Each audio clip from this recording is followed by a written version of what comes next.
So the paper itself arose from a crisis about the word crisis. In my previous work, I have been very supportive of, for example, theorists like Eric Svengedow and Joseph Masco, who are very critical of the word crisis and the kind of, and the kind of presentation of climate change as a kind of global apocalypse and a global catastrophe, and the way that depoliticizes climate politics. So that was the kind of position I was taking. And then, of course, we've seen in recent years that the word crisis, climate crisis, is generally seen, however, as a kind of progressive, a very kind of a way of being alert to the genuine problem of climate change. It's seen as a good kind of positive progressive thing. So if the European Union starts using the word climate crisis, it's something to celebrate. So this for me was really a problem, because I could see on the one hand the problems with using the word crisis, and on the other hand I could see that there are genuine crises in relation to climate change, right? There are genuine moments of crisis that are, not spread evenly, but exist in relation to a warming climate. So this is the background of the paper, and what I'm going to do is sort of present a dialectic between what I see as the genuine moments of crisis that I see as ruptures or dislocations of our social reality that occur with extreme weather events and ecological hazard. And then on the other hand, the responses to those moments of crisis, these very prominent, what I call crisis imaginaries, that respond in relation to these dislocations of social reality. And I see these two things as a kind of dialectic. And I don't know if it works. As I said, this is a kind of crisis, my own kind of confusion around this issue. So I'm very keen to hear if you think this argument works. But to start at the beginning, I'm often asked by my students whether I find it depressing to be working on the politics of climate change. And I don't know if many of you find the same thing, that you're often asked, why are you working on something so depressing? And I sometimes wonder that I don't get entirely depressed about it, partly for the reason that I am actually quite insulated from the sharp end of climate change. So I can kind of stay in my university and talk about, politicization, depoliticization, democracy, and so on. Which is really a kind of luxury for people scholars in the global north.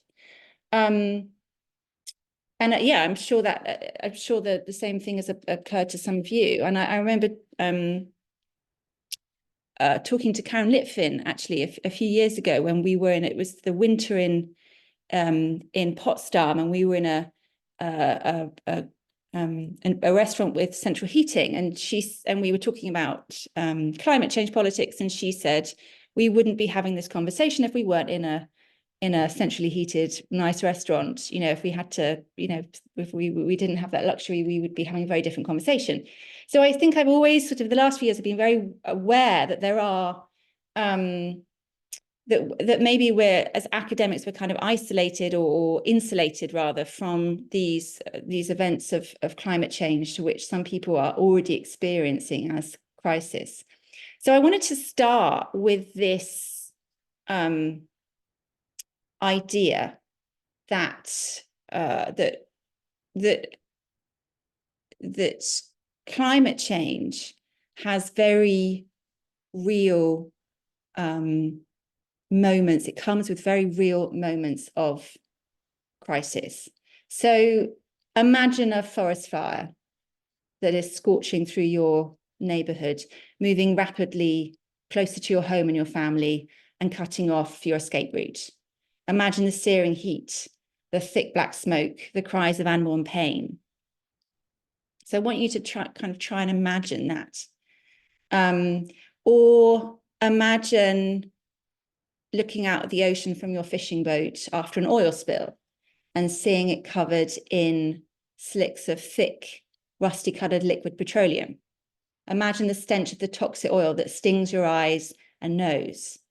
So much slower than a forest fire, an oil spill precipitates a slow, silent contamination of beaches, marshes, and estuaries that will lead to massive devastation of the delicate marine ecology on which your livelihood depends. So why am I going into detail here? I want to remind us, I want to remind myself that these very real crises exist and will increase with anthropogenic climate change. But on the other hand, I want us to notice that it is quite hard to imagine ourselves in these moments of crisis. And it is very hard to put what we're imagining into words. And this is how I understand crisis.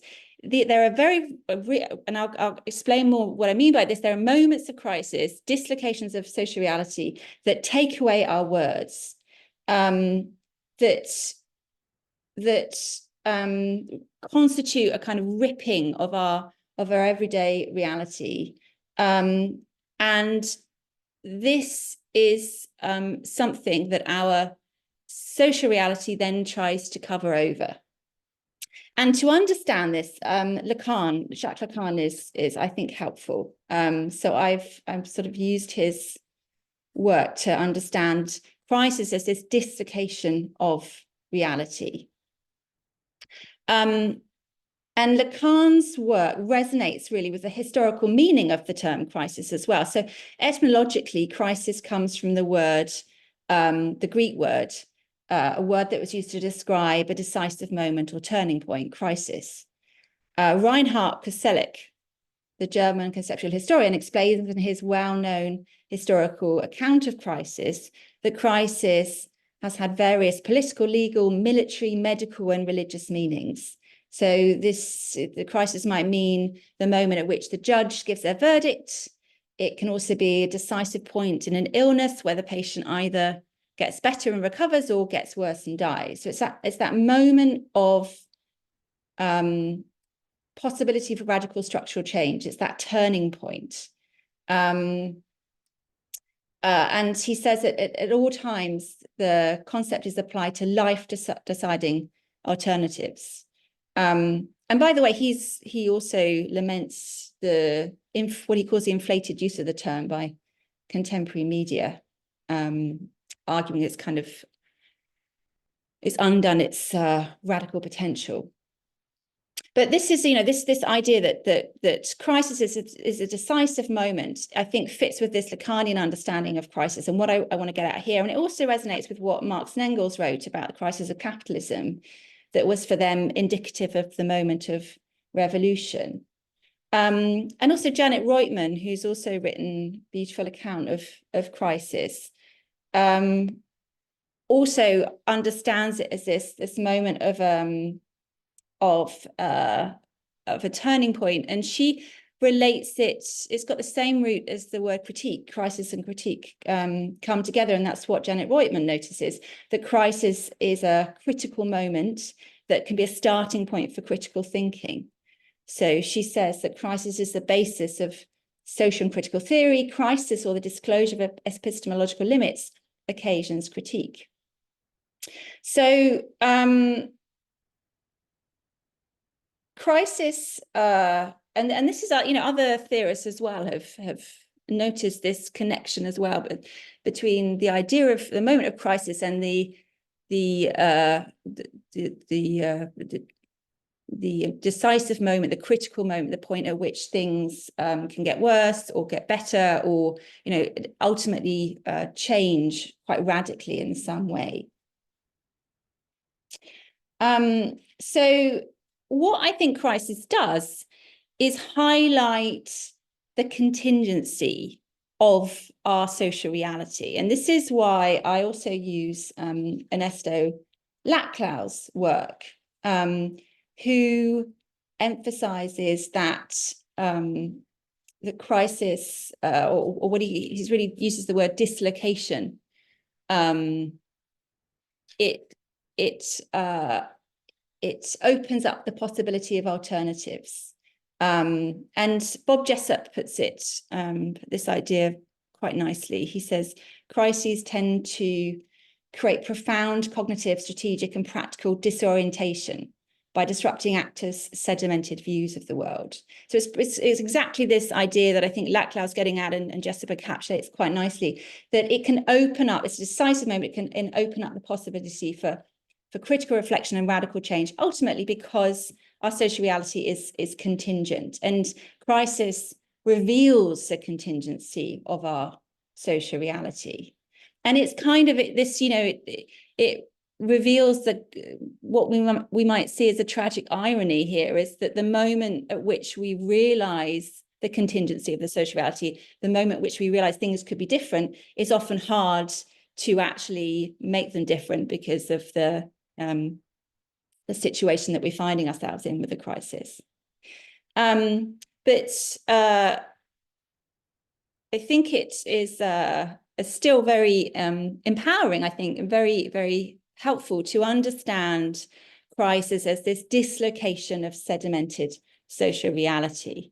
So Laclau refers to the sedimentation of a particular set of social relations or discourse, which he says involves repression of options so equally open. And he explains that, and I don't need to go into detail about Laclau's work or Lacan's work for that matter, but he talks about the way that our social reality is basically formed through the sedimentation, the kind of semi-permanent consolidation, sedimentation of our of certain discourses and imaginaries. So what crisis does is reveal that contingency, and it ruptures it. It actually creates a tear, a wrench in our social reality. And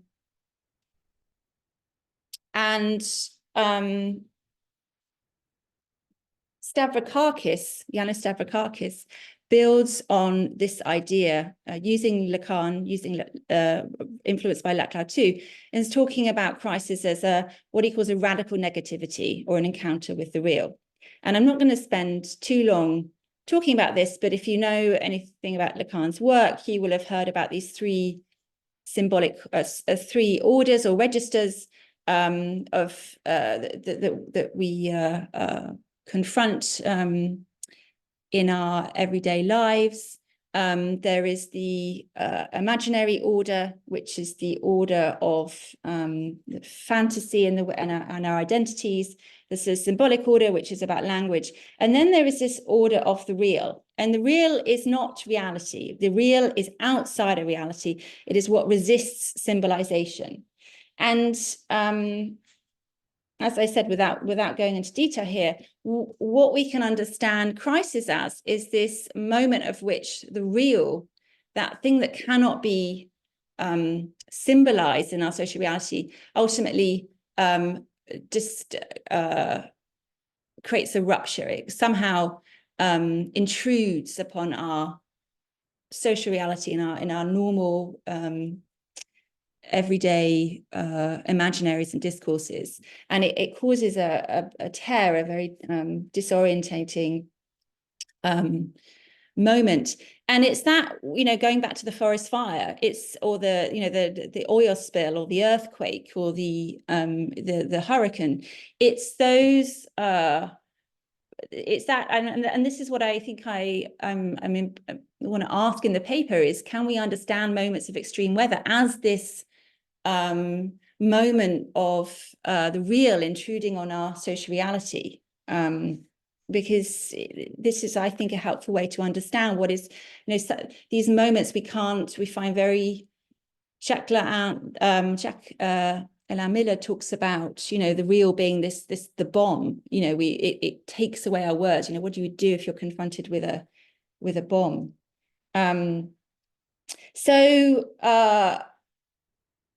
This is how I'm understanding crisis. And what's important to recognize is that these moments, or these traumatic moments, trigger a response.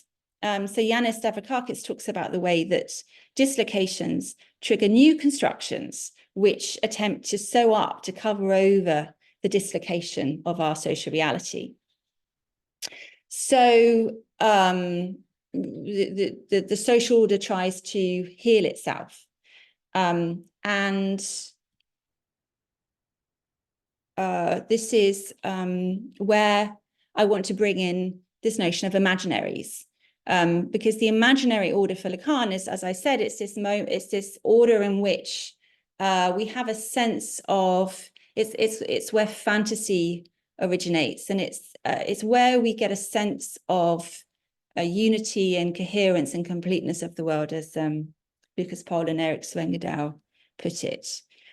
And this connects quite nicely to the work that's been emerging in recent years on the importance of the imagination and imaginaries. So Catherine Newsoff, for example, talks about the imagination as being integral to social life and to collective identity. And other scholars have been, for example, Charles Taylor's work has been quite prominent in talking about, and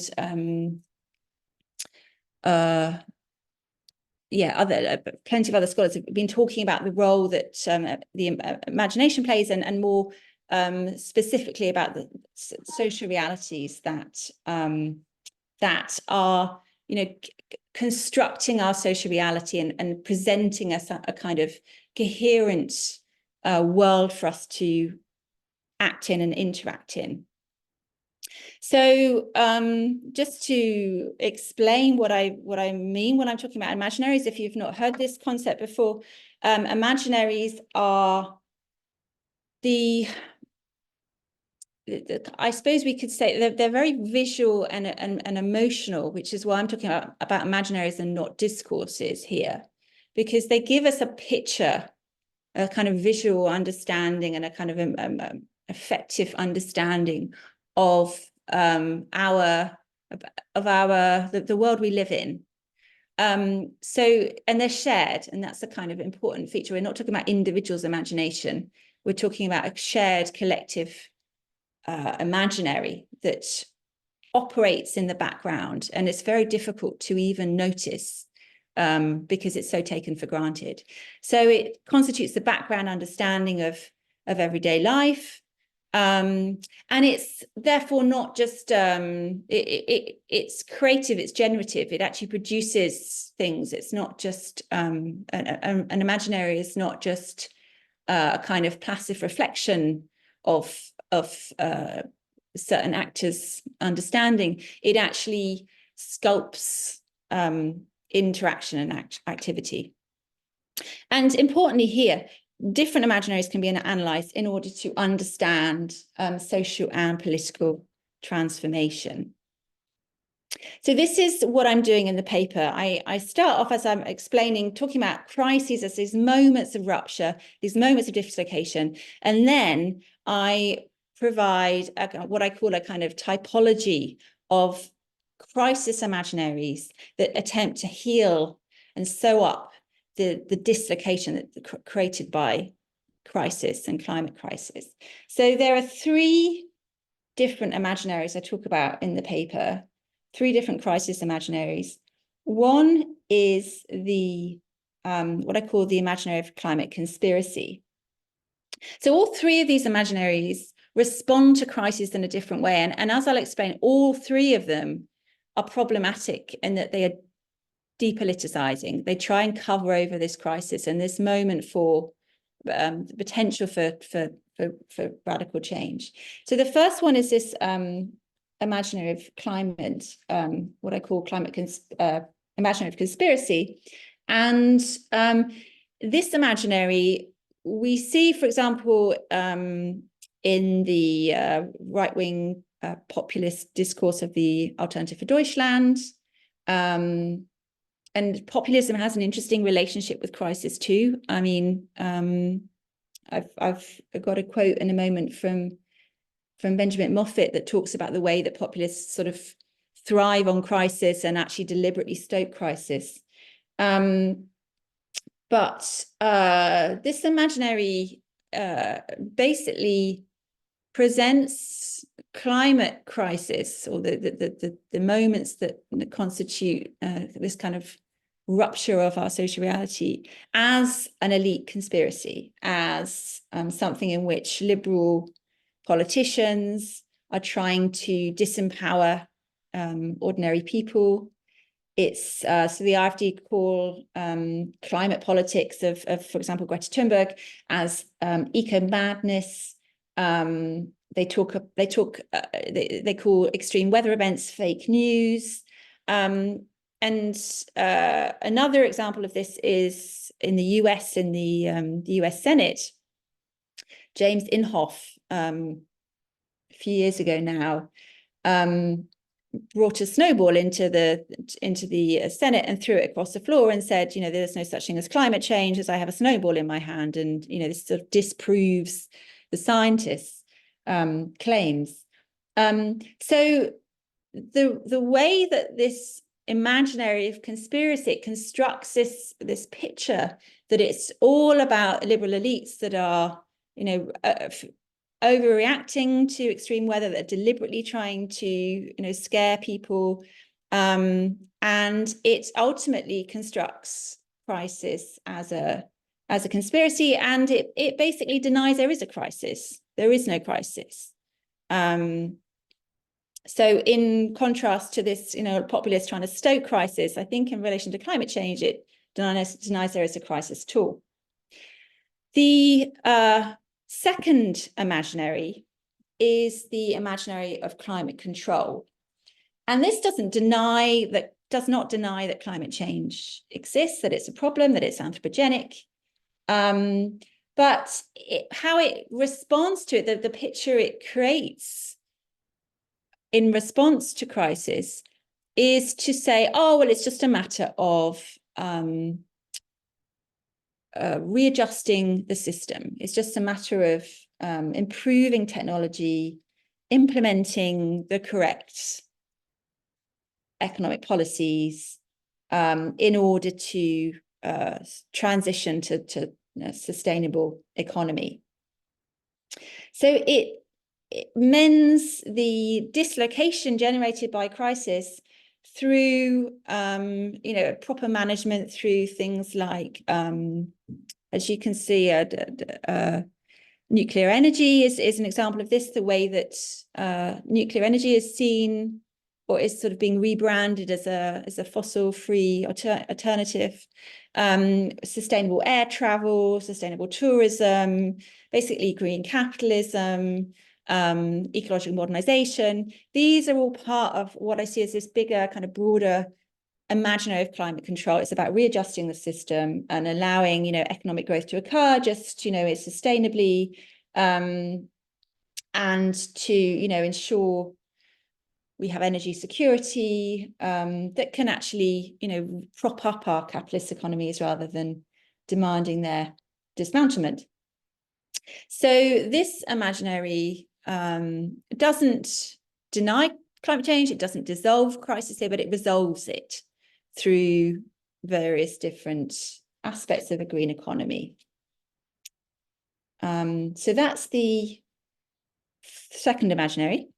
The third imaginary, which I think maybe is the most, I think maybe people would disagree with me the most here, because I see it as a problem, is this imaginary of catastrophe.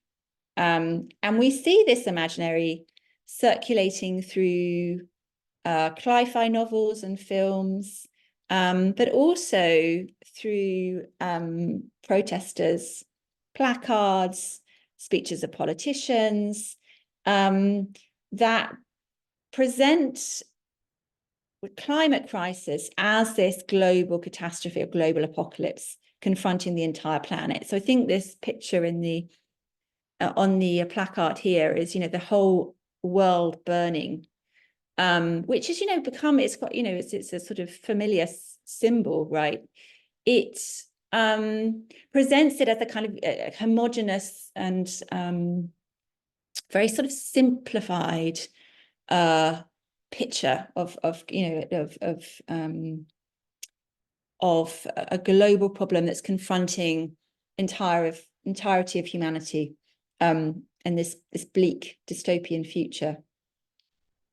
And for example, Al Gore, I mean, somebody said to me when I presented this paper last that Al Gore would fit better in the control imaginary, but I think what you can see with his speeches is that he's continually warning about the worst potential catastrophe in the history of human civilization, a global climate crisis that is deepening and rapidly becoming more dangerous than anything we've ever faced. So this is a dominant imaginary, I think increasingly dominant imaginary. And I can see some people say that this is a very poignant way of drawing people's attention. It's a way of making people act with urgency. But there are real problems with this imaginary. And for example, Janet Fiskio talks about the way that these kind of apocalyptic visions tend to present human beings in a certain type of way. Carl Death talks about the way that they present a certain picture of linear time. And Carl White, for example, talks about the way that these imaginaries don't fit with the experiences of indigenous peoples who've already lived through ecological catastrophe, and it's not something that's existing in the future, but is existing with them now. And there are other critiques that these kinds, this imaginary and these kinds of pictures can paralyze people. They can make them depressed. We see these rising examples of eco-anxiety. It's a very real medical condition now. There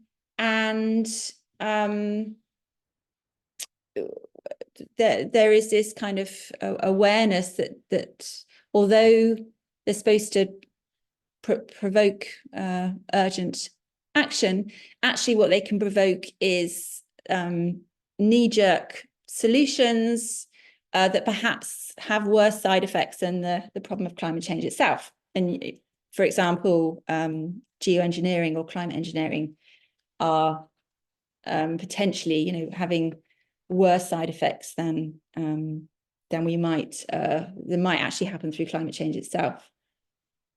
So those are the three imaginaries that I've sort of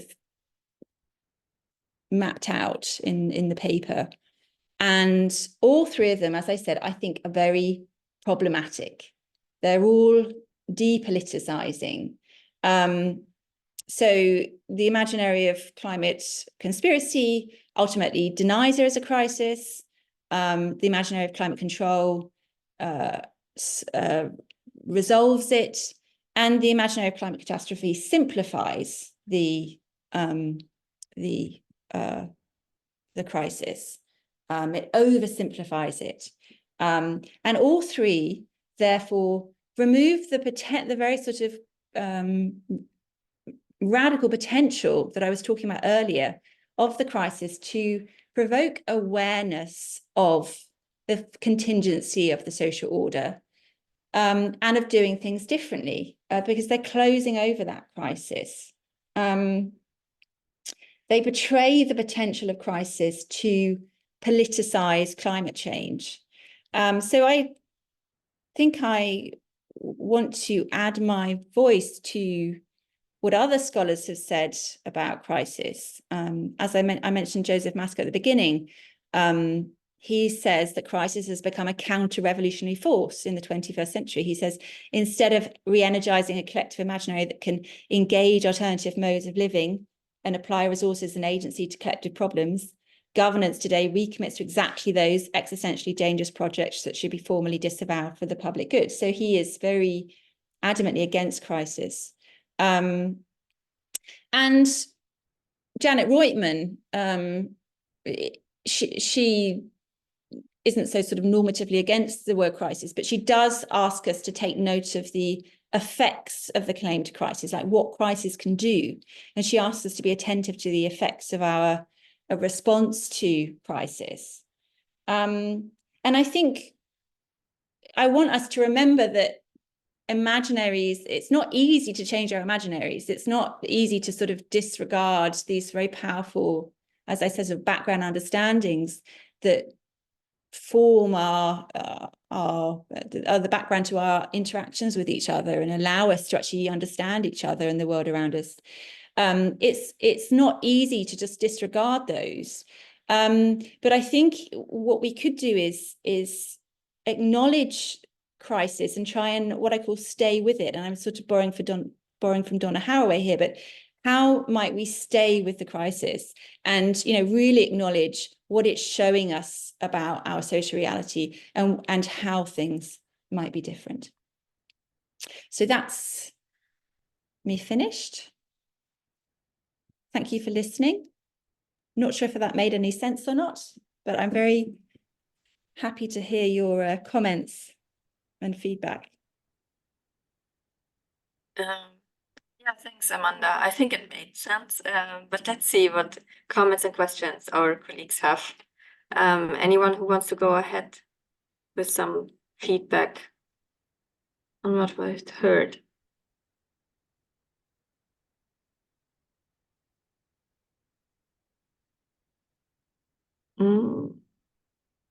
Maybe I can, Peter, I can spare also, I can wait. So Peter, please go ahead.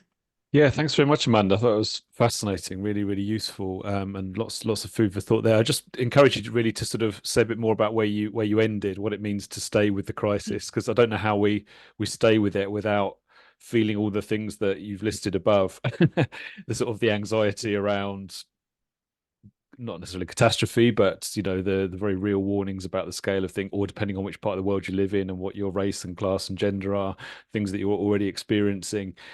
Because the notion of sort of staying with the crisis or just holding it sounds as if it's slightly passive, or just that you're observing that this is going on, as if you're not sort of somehow part of it or even complicit in it in some ways. So just curious for any thoughts on that, because it's the sort of space I occupy a lot, both on the sort of academic side, but also doing activist work in this space where people always want to know what's the solution, what do we do, feelings of guilt, feelings of anxiety, all the sort of things you mentioned. So I'm wondering what staying with the crisis means without having to get trapped by those imaginaries, or can we somehow stand outside of them, because they're all there. They're all there in sort of, some are far more powerful than others because of the role of the media, and so probably the climate conspiracy one we hear far more of than others, unless you're involved in activist circles, in which case the catastrophe one is something that you might hear more about. But of course they play off one another as well, right? The conspiracy people are critiquing the catastrophists as a way of clamping down on the democratic space. Something we see a lot in the UK, right? They talk about eco-extremists and so on, and things that they're doing to disrupt everyday life as a way of then clamping down on the right to protest. So these things are sort of interrelated. But yeah, I guess my question is really, or an offer to you, if you want to accept it, to sort of say a bit more about what it would look like to stay with it in a way that doesn't fall into or is defined by the imaginaries that you've outlined. Like, is that possible even? Thank you. And if you're the Peter Newell, your work is a great inspiration. So that's it's an honor that you asked a question.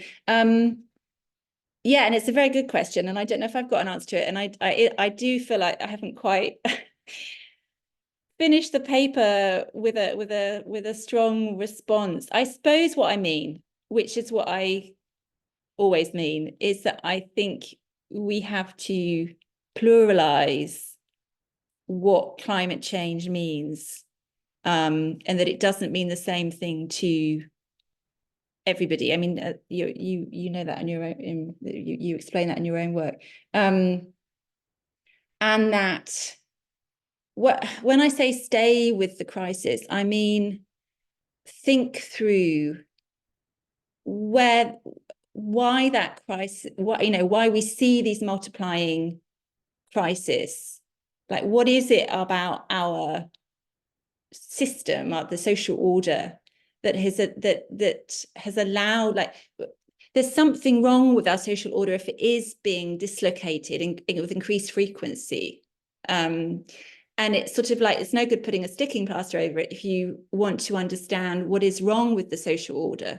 So I suppose what I mean, and I haven't really thought it through properly, is to identify what is wrong with our social imaginaries and the way that we go about living our lives that has allowed those crises to as I said, appear and increase with frequency. I mean, we always have crises. You can't ever have a world without crises, and nor would you want to, because, as I said, these are moments in which you can see there is alternative opportunities. But I think with this increasing frequency and in these, all ultimately affecting certain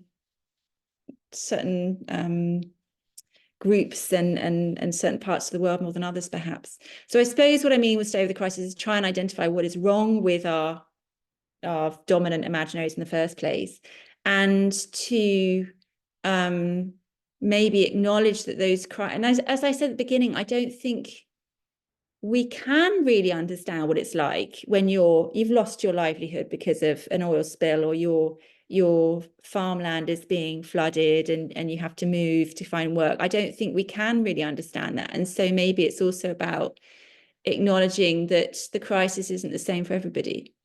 Anyway, thank you very much for your comment. I don't know if I provided a very adequate response, but it's definitely food for thought. Yeah, thanks very much. I thought it was really good. I think, I mean, for me, it's sometimes perhaps those different perspectives are also a struggle around the definition of what it's a crisis of. What does climate change signify? Is it a crisis of capitalism? In which case, which was I'm trying to find the right one now. The climate control one is trying to say, no, it's not. It's perfectly manageable by engineering, by tweaking markets, by carbon markets, etc. Is it a crisis of markets or technology, or is it a crisis of democracy? And that's a whole a whole other one about whether this you need more sort of eco-authoritarian or centralizing interventions of one sort or another. So I guess some of them maybe are a product of attempts to control. All of them are really are perhaps imaginaries of control. They're trying to control what the debate is about and what's up for contestation, perhaps. I don't know, but yeah, no, I really liked it. Thank you. Thank you.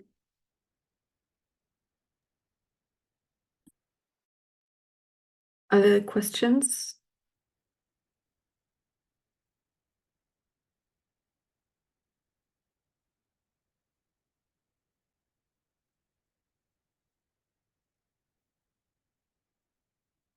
Julia? Yes, I hope, can you hear me? Yes. Yeah, wonderful. So I'm Julia, a PhD student from Stockholm University, the Political Science Department. And first, thank you very much for your presentation. It was super interesting. And so I have a comment and then a few questions to you. And my first comment would be that I found your opening quite triggering, because for people that have, for example, experienced wildfires, as lots of people now in Chile and New Zealand do, so it can be, potentially quite triggering. And I think we as academia there are also affected. So not all people in academia are insulated in that way, as you said. So that's maybe just a point of reflection there. However, I understand it, like for us that haven't experienced it, it is, of course, you understand what it's all about. But now to get to my questions.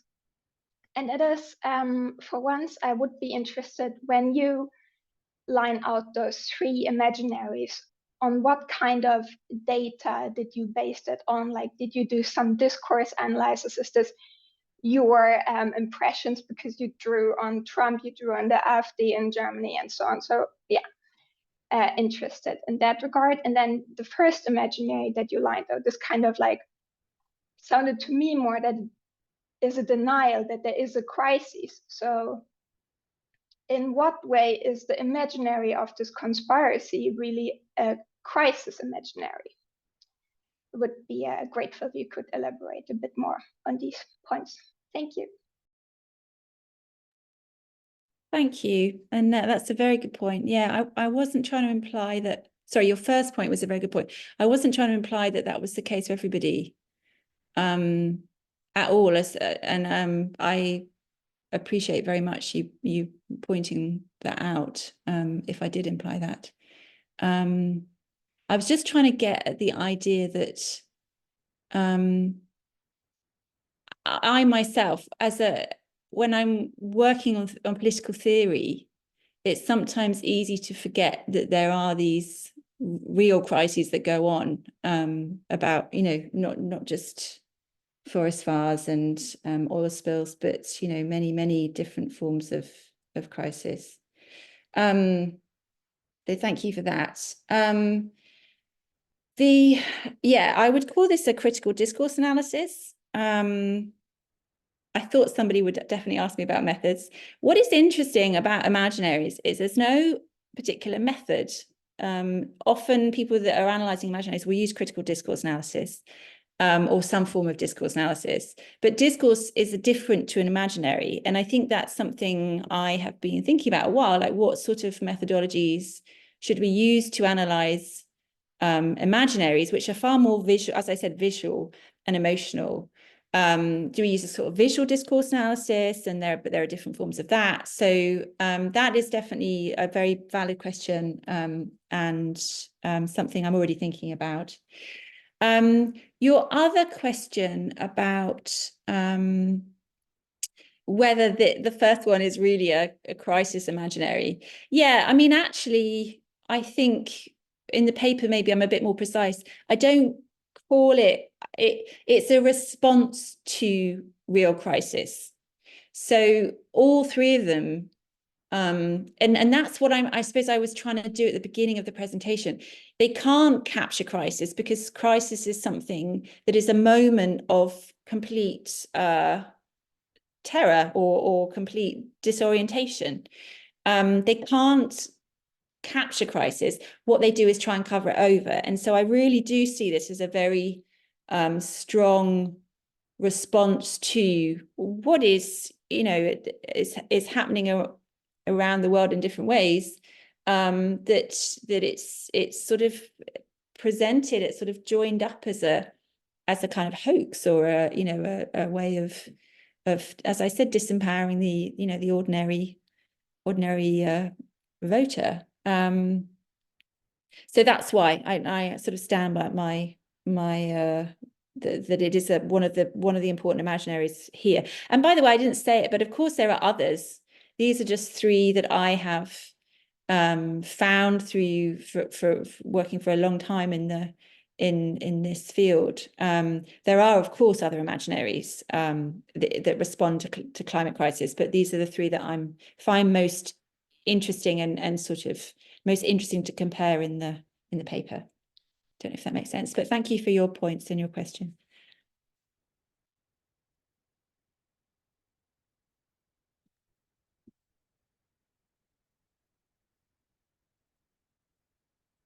Some more questions?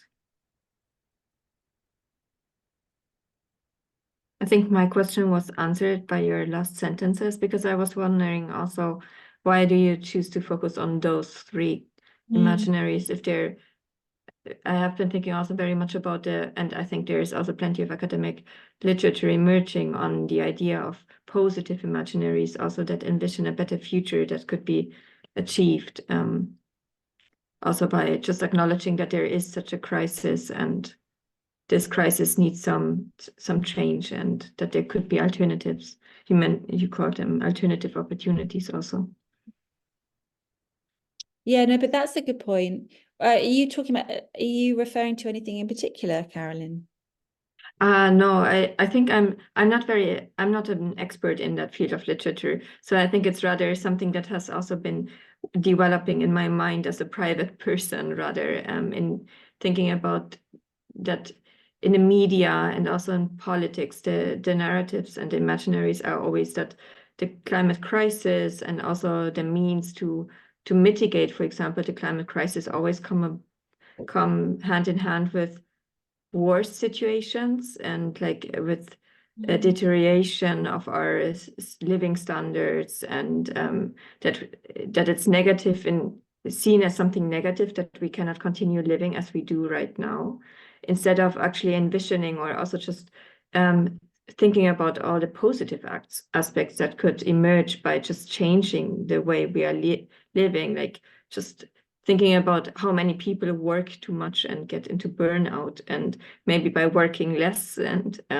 we could do something good for the environment, but also something good for the society and win something. But these are things that are barely discussed. Yeah. Yeah, no, that's a really interesting point. I think in other work I've not really talked about them as no, I have actually. I have done some work. But for example, I was thinking about sort of the eco-anarchism local imaginary, which is very much about kind of, living a kind of much more sort of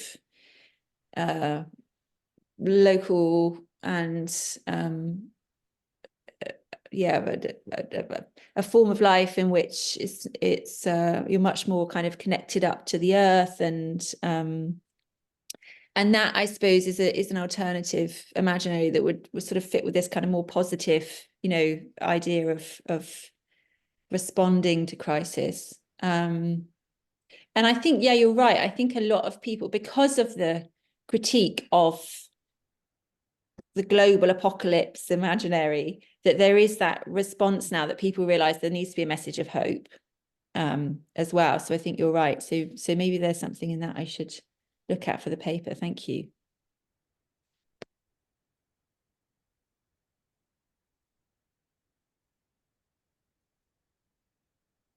Someone else, some thoughts, feedback, or maybe also many things to digest.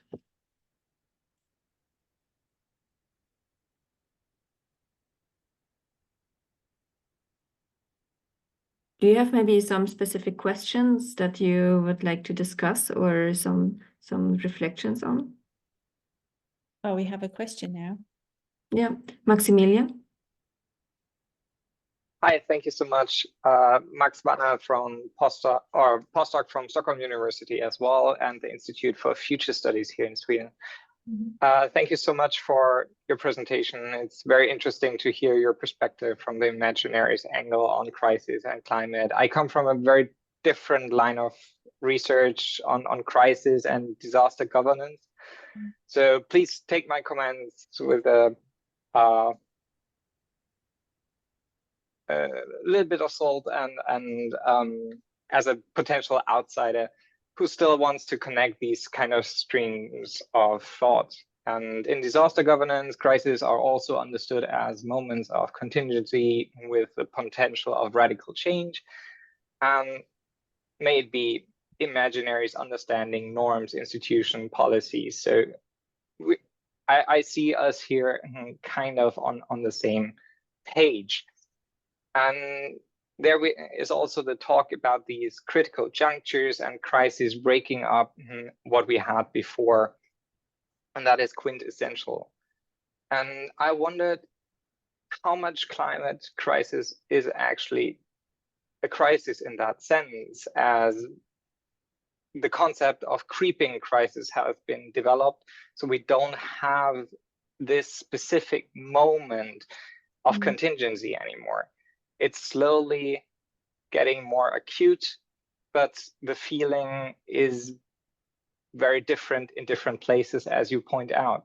So how much is it actually a crisis for people in the world?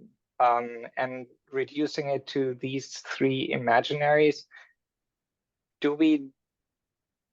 what is the benefit of making that? And can we map it as that, or is there something more to it? Another emerging concept is the concept of turbulence, because we are living in a time where we have so many different crises ongoing, and this is a new normal. So these are interferences of our daily life, changing our understanding of the world, shaping our imaginaries of the future. Is that something that may simply becomes more integrated into our thinking rather than being a crisis on itself? Thank you so much. Thank you. With turbulence, you're talking about Jarle Trondor and Chris Ansel's work, I think. I work with Jarle Trondor here in Agder. Yeah, and it is a kind of separate conversation to what I'm talking about here. So first of all, yeah, no, it's interesting. So I suppose I implied in the presentation that these moments of crisis are kind of very fleeting. But actually, to be fair to myself, I did say, the oil spill is a crisis that unfolds over a longer period of time. And those pictures come from the oil spill of Deepwater Horizon, which, affected the livelihoods of the people that relied on fishing and other kind of tourism and other kinds of industries on the coast of around Miami. And so this was I guess that word creeping crisis would be applicable here. And actually, I don't know if you know, but in more recently, so the people that lost their livelihoods because of the oil spill were actually employed by BP to help clear it up as a source of income. And what's happened in the last, I think it was very recently, in the last few years, they found that people have been suffering with illnesses, including cancer, that as a result of working without proper equipment to clearing up this oil spill. So that's definitely a long crisis, right? So I think I would still say that, but there's still, ultimately is wrenching apart the social reality that you thought you were living in, and I think in that sense it still works. So why is this important? I think what I'm trying to say is that, and I would say it applies with turbulence too, how do we understand these phenomenons that we're calling different words? I'm using the word crisis, but as I said, you could call it dislocation, and maybe turbulence fits here, or something else. But how are we responding as, and when I say we, I mean, in different societies, how are they responding to these moments of disaster or emergency or crisis? And I think it's important that we look at them and really work out whether those responses are helpful or not, and whether they ultimately just try and, as I said, sort of mend over the problem with a sticking plaster, and actually don't lead to a real acknowledgement of what led to the problem in the first place. So that's why I think it's important. It's important for responding to climate change and other kinds of wicked problems, but it's also important for our own politics and our own democracies as well. Who's empowered by the way that we respond to crisis? is disempowered, who is included and who's excluded. And I think that's why I want to look at, not just the moment of crisis itself, but how we respond to that moment. I don't know if that's convincing, Maximilian, but thank you for your question.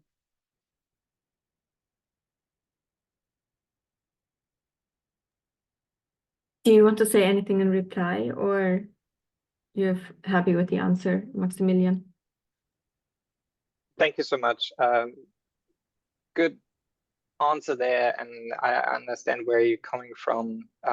It's really about climate, whether we can see that as a crisis or not. Right. Not the other. I'm completely with you on the other. Right. Okay, aspects.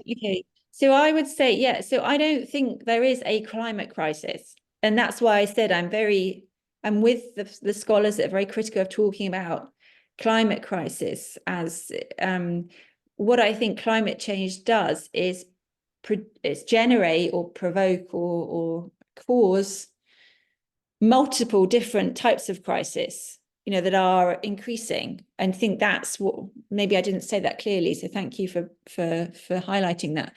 But I don't see there as one climate crisis at all.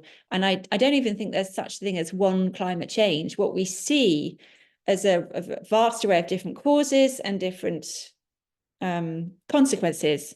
So different, a multiplicity of crises. I suppose that's how I would understand climate change. But I agree with you. I don't think there is one climate crisis, or it's not helpful. That's what I'm suggesting in the paper. It's not always helpful to understand it as the climate crisis.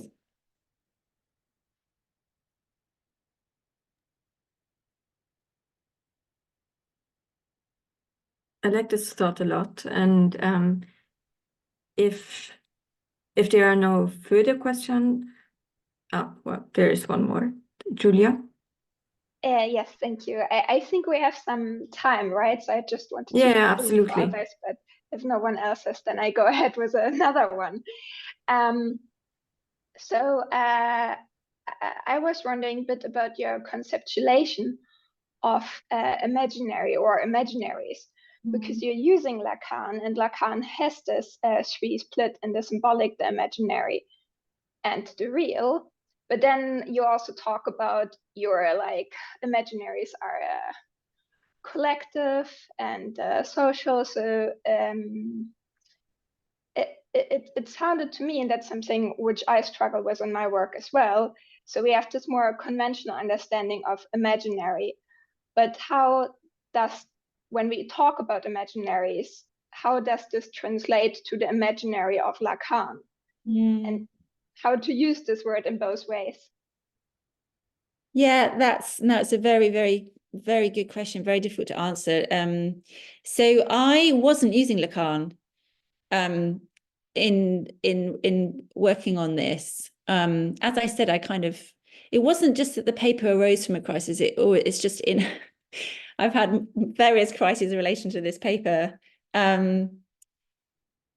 So I wasn't using Lacan, and I've generally used, recently I've started working on imaginaries, and I've used Charles Taylor's work in particular, but other people. But what I really liked about Lacan is that he explains, because of these three different orders or three different registers, that that crisis is this rupture of the real, or the moment of emergence of the real in our symbolic and imaginary orders, and the imaginary order tries to kind of cover it up. And so in that sense, I think it fits quite well, and that's why I went ahead and used Lacan, because I used his work in my PhD thesis a long time ago, and I felt like it was actually really, really helpful here. And so, yeah, he would, the social and collective background it does fit with a Lacanian understanding. And actually in the paper, I talk about Ernesto Laclau as talking about imaginary, actually not as so much a background, but a limit. He talks about the horizon. of the imaginary. So he's not only interested, I think, and the way I understand it, it's not only a background, but also there are the kind of, it delimits our reality too. So I don't know if that's convincing. And I think you're right. I think I need to kind of pull it all together a bit better. But I don't think that the two, I don't think that they're that. I think they can be. They fit together quite well. I don't know if that's convincing, but I feel like it works quite well. But I'm still working on it. So. Thank you very much. I'm looking forward to when you formulate it in the article to read it. You said you had the same thing in your work. Can you tell us a bit about that? Yeah, okay. I'm a first-year PhD student, so I'm just starting off, and I used the concept of future imaginaries in my master thesis, and then in my PhD I will be focusing on the experiences of wildfires. Oh, and wow.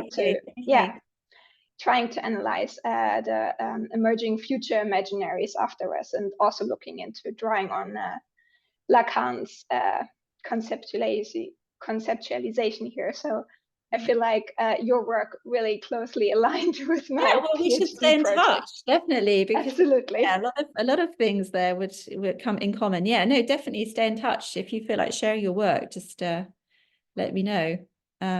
Yeah. But I think that's so. I don't know if you think the same, but obviously the work on imaginaries is much more. It's much newer than work on discourse or something, and narratives. But it is something different, and I think people are still trying to find, how to exactly connect up. Do they use Castoriadis's work or Lacan's work or Benedict Anderson's work? And actually, I think Charles Taylor has although it's a very, very rich, very, very important contribution, I think there are certain limitations to it, his understanding. So I think it's an interesting conversation it's an interesting field to be working in at the moment.